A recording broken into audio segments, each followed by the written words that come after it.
ज्योतिरादित्य सिंधिया जी तोड़ मेहनत कर रहे हैं। उनके सामने चुनौती 2018 का करिश्मा रिपीट करने की होगी, जब उन्होंने 34 में से 27 सीटें कांग्रेस की झोली में डाल दी। लेकिन क्या इस बार वही चमत्कार वो बीजेपी के लिए दिखा पाएंगे? और अगर कर दिया तो क्या सिंधिया सीएम की रेस में टॉप गियर में आ जाएंगे?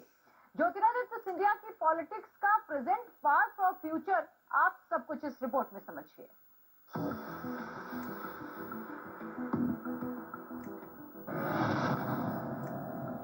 शिवराज सिंह को सिंधिया ने दिए कितने नंबर? ग्वालियर चंबल जीतने का सिंधिया के पास क्या है फॉर्मूला? यहाँ की 3 सीटें 2018 में ज्योतिरादित्य सिंधिया यानी उनके समर्थक जो उन्हें महाराज कहते हैं, उनके चलते कांग्रेस की झोली में गई थी। उपचुनाव में हालांकि 2 सीटें जो उनके समर्थक बीजेपी में आए, उनकी जीत के कारण अब ये दोनों सीटें बीजेपी में है। ग्वालियर चंबल की 34 सीटों में से 26 सीटें महाराज के चलते ही कांग्रेस के पाले में आई थी। ऐसे में एक बड़ी जिम्मेदारी इस बार ज्योतिरादित्य सिंधिया या कहे उनके जो कार्यकर्ता उनके नजरों में अब उनके कंधों पर जिम्मेदारी है। ग्वालियर चंबल में वो ताकत है जो एमपी में अगली सरकार तय कर सकती है। यहाँ बीजेपी की जीत का दारोमदार ज्योतिरादित्य सिंधिया पर है। बात ग्वालियर चंबल क्षेत्र के सियासी नक्शे की कर लेते हैं। इस क्षेत्र में कुल 34 विधानसभा सीटें आती हैं। 2018 में कांग्रेस के लिए सिंधिया सबसे बड़ा विनिंग फैक्टर साबित हुए थे। ग्वालियर चंबल की कुल 34 सीटों में बीजेपी को सिर्फ 7 सीटें मिली थी, जबकि सिंधिया ने कांग्रेस की झोली में 27 सीटों का तोहफा डाल दिया था। अन्य पार्टियों को सिर्फ 1 सीट से संतोष करना पड़ा था। मेरा HHQ का बयान हर खबर से खबरदार। चुनाव 2022 3 स्टेटों में 34 सीटों पर बीजेपी को जीत दिलाकर वो पार्टी में अपनी छाप छोड़ने की कोशिश कर रहे हैं। 80-20 के फार्मूले को तोड़कर 40 बराबर 40 जमा 20 के फार्मूले से 2 स्टेटों में जीता और एक में हार का कारण बी टीम बनी। यानी बी टीम वो जिसने कांग्रेस के वोट काटे। और चुनाव 2023 जो बीजेपी भविष्यवाणियां कर रही है, ऐसा जमीन पर नहीं है।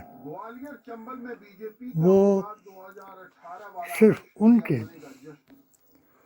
भरोसे रह गई है बीजेपी। ईडी,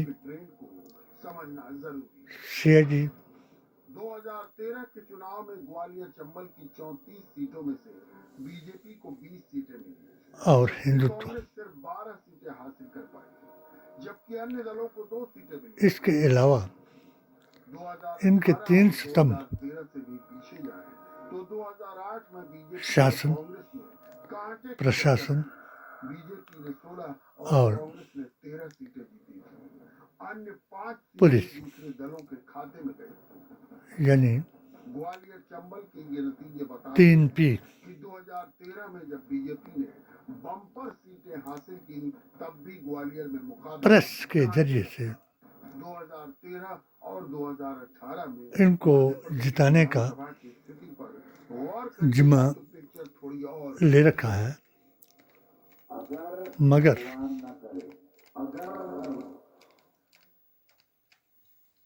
मगर जो कुछ जमीन पर देखा जा रहा है, हर जात, जमात और धर्म का आदमी ये समझ चुका है कि जो ऐलान इनके हिंदुत्व के स्तंभ कर रहे हैं, शायद उस ऐलान की वजह से ही कांग्रेस का ग्राफ जो है वो बढ़ रहा है।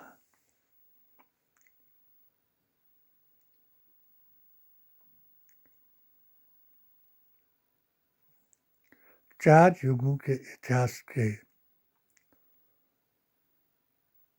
धार्मिक इतिहास के मुताबिक आदम से लेकर के आखिरी नबी तक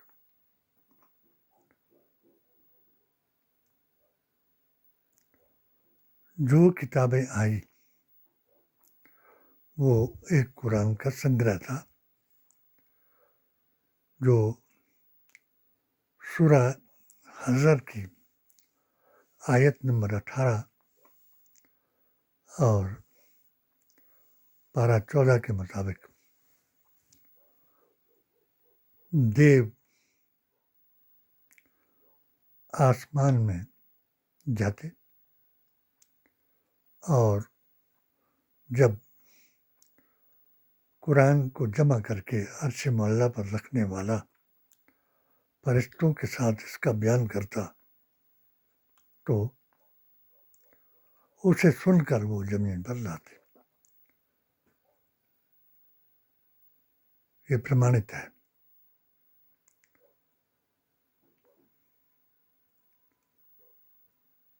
ये सिलसिला ईसा पैगंबर तक जारी रहा और उसके बाद आखिरी नबी जिसको वेद पुराण गीता ग्रंथ और कुरान ने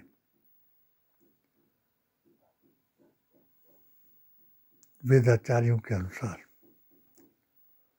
भविष्य पुराण के अनुसार उपनिषदों के अनुसार आखिरी अवतार को अष्टगुण युक्त बताया गया और सबसे बड़ा मुआवजा ये था कि अनपढ़ आदमी पर ये कुरान लाया गया और इकरा से इसका आदेश दिया गया। प्रथम आदेश इकरा का अर्थ है कि पढ़ो और इसी को संवाद जब विवाद में बदल गया तो अनर्थक टिप्पणियां करके हर संवाद को विवाद में बदल दिया। अब 3 युगों में जिस धर्म का नाम ही नहीं था उसे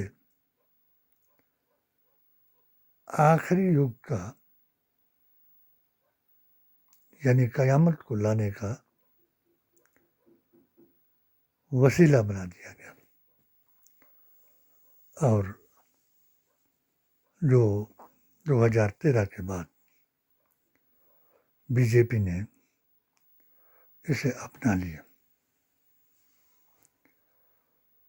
अब जमीनी जंग क्या है और ऐतिहासिक पौराणिक जंग क्या है। तारीख़ इस्लाम के मुताबिक तो इस्लाम जो है बहुत से मुल्ला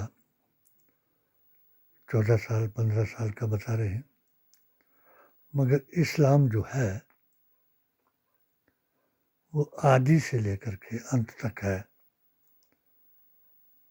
और जिसको हर किताब प्रमाणित करती है। नूर अवतार और किताब इसका सबसे बड़ा प्रमाण है। जिस तरह से आज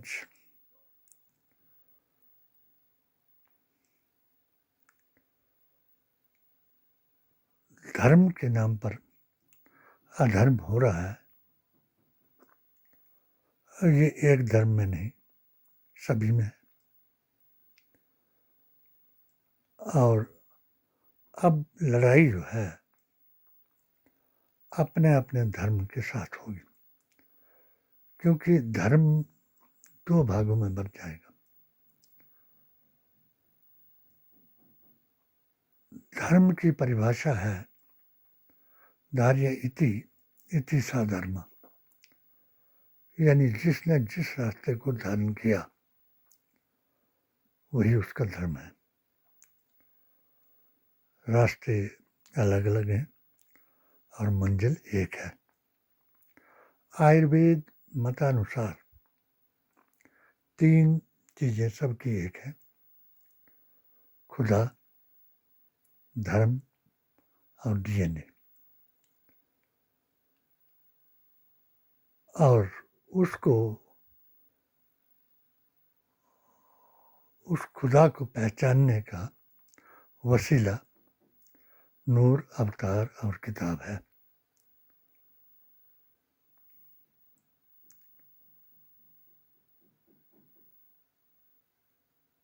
आस्था और अकीदा ही इसकी सभी से बड़ी पहचान है। यानी सनातन जो है वो उसकी आस्था से पहचाना जाता है और इस्लाम जो है उसके अकीदे से पहचाना जाता है। भारतवर्ष में इस्लाम किसी नबी के जरिए नहीं, पीरे तरीक़त वली हिंद के जरिए से आया, जिसको कट्टर हिंदुत्व ने मुगलों का इस्लाम बताया और तलवार से लाया हुआ इस्लाम बताया। और शरिया ने, मुल्ला की शरिया ने इसको अपनी जमात के तरीके से लोगों तक पहुंचाया।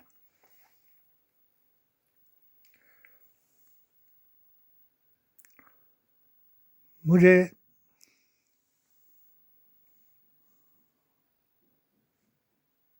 हमारा जो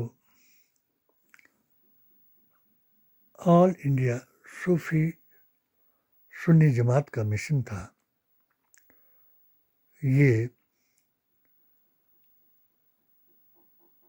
भारत को या हिंदुस्तान को नास्तिक ताकतों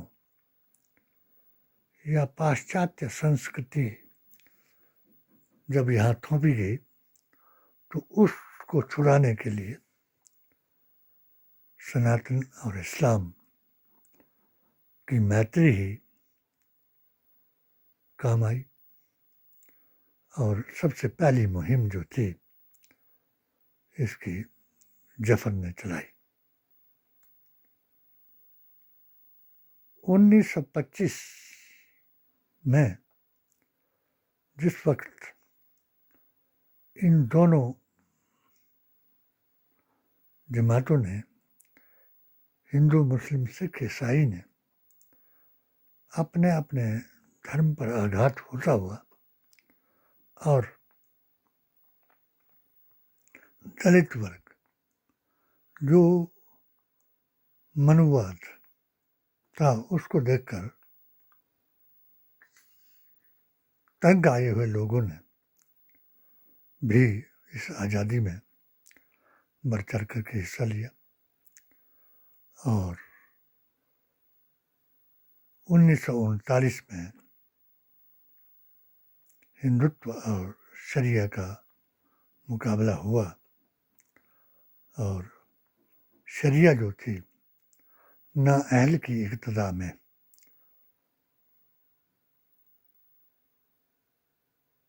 देश को तोड़ने में कामयाब होगी और हिंदुत्व जो है उसने कांग्रेस पर और महात्मा गांधी पर इल्ज़ाम लगा दिया कि उन्होंने इस्लामिक स्टेट बना लिया और हम हिंदू राष्ट्र नहीं बना सके। इसका बहुत से उदाहरण हैं। जिन उदाहरणों के कारण आज उस हद तक हम लोग पहुंच गए हैं, और जो सत्य है, सत्य वो है कि जो वेद, पुराण, गीता ग्रंथ और कुरान में लिखा है,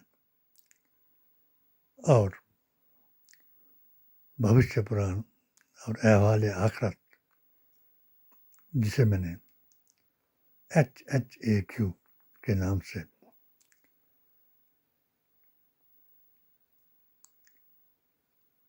लिखा, और उसके मुताबिक मस्जिद अक्सा सबसे पहली निशानी थी कि जिस के पहली नमाज जब पढ़ाई, उसके बाद उन्हें बताया गया कि जब आपके 1400 साल के बाद जो दिन आप पर मुकम्मल किया गया, वो दिन जो है वो एक चिंगारी बन जाएगा, और जिसको हाथ में लेना दो भर हो जाएगा, और नाअहल की इक्तदा होगी, यानी अकुशल का नेतृत्व होगा, और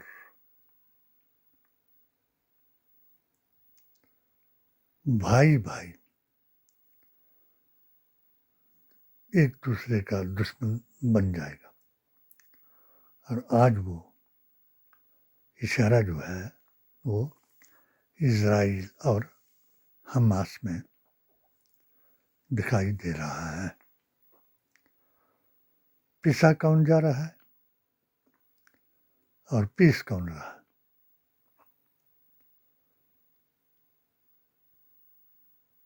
यहाँ से यही एक इशारा जो है भारत में पहुंचा, जिस पर हमारे मोदी जी महान 3 स्टेटमेंटें दी,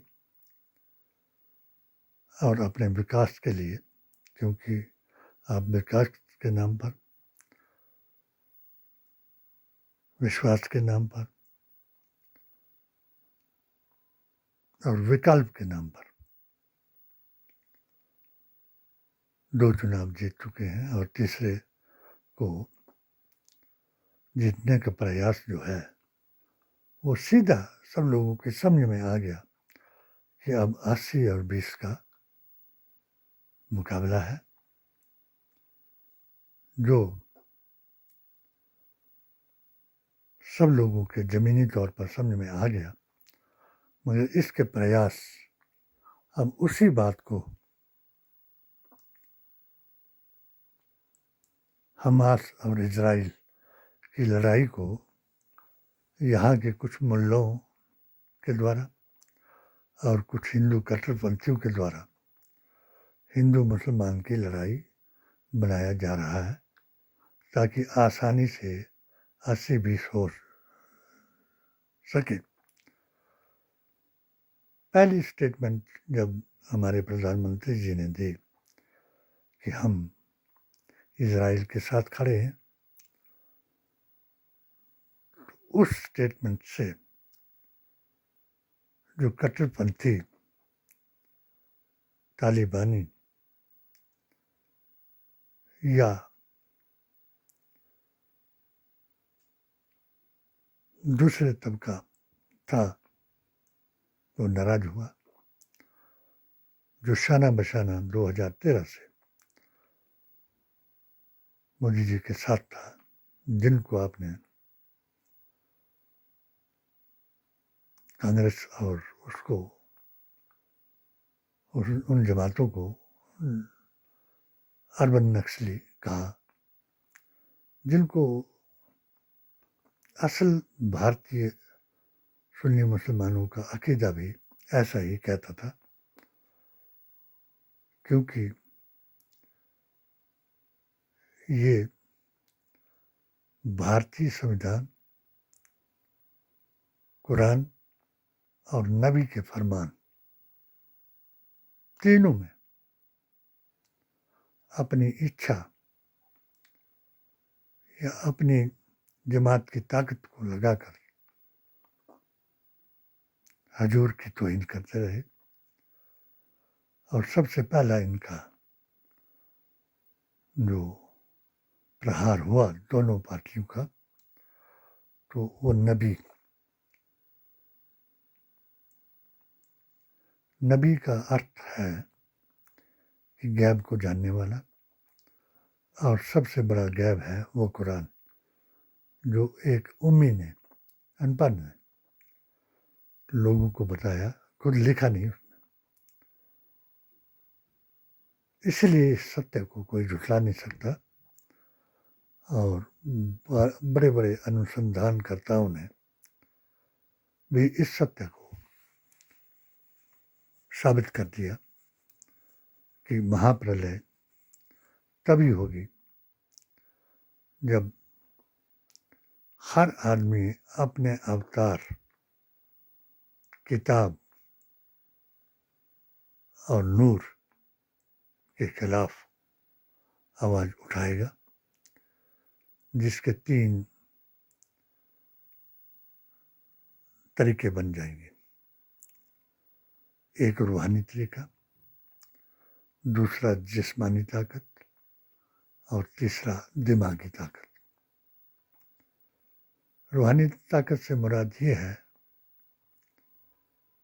कि अपनी अपनी आस्था और अकीदे के मुताबिक कोई पत्थर को पूज करके भी अपने आप को तसल्ली दे रहा है, और कोई मज़ारों का दरवाज़ा खटखटा करके भी अपने आप को, अपनी दुआओं को कबूल होने का जिक्र कर रहा। जिस्मानी ताकत से मुराद कि जो नास्तिक मुल्क हैं, उन्होंने साइंस के जरिए अपनी जिस्मानी ताकत को इतना बढ़ा लिया कि उनका मुकाबला करना भी मुश्किल है। यही एक कारण है कि बाहर के लोगों ने जो विकासशील थे, उन्होंने अगर भारत पर राज किया हजारों साल, उसका एक ही कारण था कि वो धर्म को नशा मानते थे। और इस नशे में जिस वक्त आदमी धुत हो जाता था, तो वो एक दूसरे को मारने पर उतारू हो जाता था, जिस तरीके से आज कर दिया गया है। जो आसार क़यामत है और मस्जिद अक्सा जो है, इसकी आखिरी निशानी है। और जहाँ तक इस्लाम का अर्थ इस युद्ध से है, तो वो कोई हिंदू मुसलमान का युद्ध नहीं है।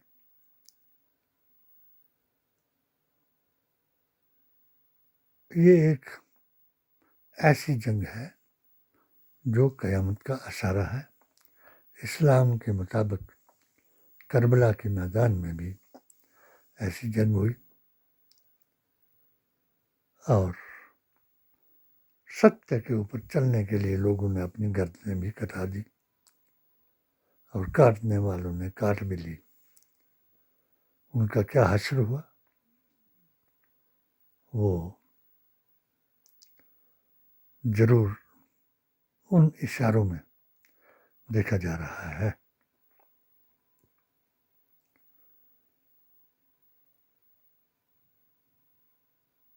अभी एक खौफ, बौखलाहट बीजेपी में जरूर है कि जिस रास्ते पर वो चले हुए हैं वो असंवैधानिक है, यानी संविधान के खिलाफ है। और जो संविधान भारतीय संविधान है वो पूरी दुनिया में सबसे सर्वश्रेष्ठ संविधान है, जिसमें हर प्रकार का व्यक्ति जो है उसकी अभिव्यक्ति की आज़ादी सुरक्षित है, चाहे वह आस्तिक है, चाहे नास्तिक है, चाहे अकीदतमंद है, चाहे बात अकीदा है। और जिस चीज़ को जात, जमात और धर्म के नाम पर बीजेपी ने बांटने की कोशिश की, उसका जवाब जो नीतीश ने दिया तो वो एक बड़ा झटका है और बड़ा सत्य है कि जाति जनगणना के मुताबिक आरक्षण दिया जाए। यही एक बात बीजेपी को बौखलाहट में ले गई और 80-20 करने की बजाय अब जो दानिशमंद लोगों को दिया फार्मूला, हमने जिस फार्मूले को ऑल इंडिया सुन्नी सूफी और संत जमात के नाम से दिया, वो 40 बराबर 40 जमा 20 है, जिसकी समझ जिसको भी आ रही है तो वो अपनी अपनी जात और जमात को सतर्क कर रहा है कि कौन सी चीज़ हमारे खिलाफ जा रही है और कौन सी चीज़ संविधान के खिलाफ जा रही है। और अब ये संविधान को बचाने की लड़ाई है, किसी पार्टी की लड़ाई नहीं है।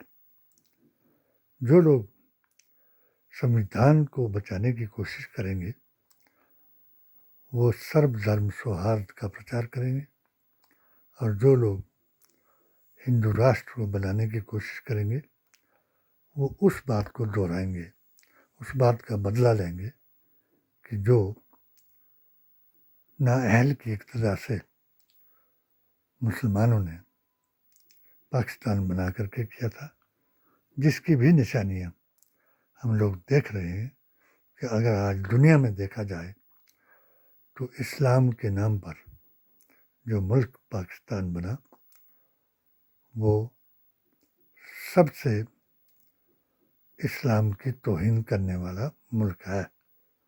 यानी वो ना उधर का रहा ना इधर का रहा। और जो आज ज़मीनी जंग जो दानिशमंद लोग लड़ेंगे अपने अपने धर्म के मुताबिक, तो वो अखंड भारत बनने की तरफ जा रहा है।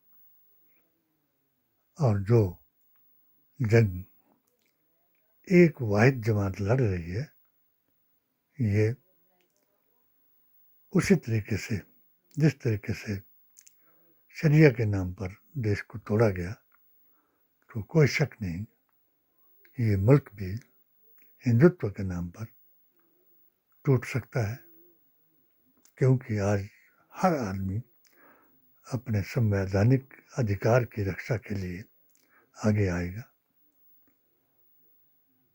और जो जो बातें सामने आई तो वो किसी से छुपी नहीं है।